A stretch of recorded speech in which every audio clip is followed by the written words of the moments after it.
Alam nyo ba na maraming store-bought probiotic drinks ang may added sugar? Kaya today, gagawa tayo ng homemade version na mas mataas sa proteins, less sugar, may real fruits, at may live good bacteria. Gumawa ako ng yogurt ng isang araw, and ito yung gagamitin ko. Meron ako ditong 1/2 cup measuring cup. Kukuha lang ako ng 3 scoop. Then, lalagyan ko rin ng same amount ng fresh milk.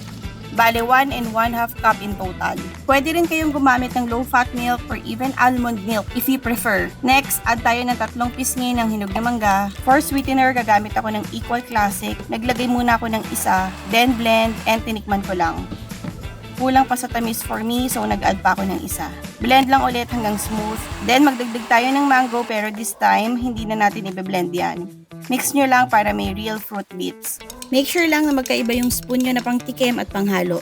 Since may fresh fruit ito, it will last around 3 to 5 days sa ref. Pero if gusto nyo mas tumagal, ihalo nyo lang yung fruits kapag iinumin nyo na. That can last up to 1 to 2 weeks. Try nyo na to and let me know kung mas gusto nyo kaysa sa store-bought yogurt drinks. I-save nyo na rin para hindi nyo makalimutan. And follow for more easy recipes.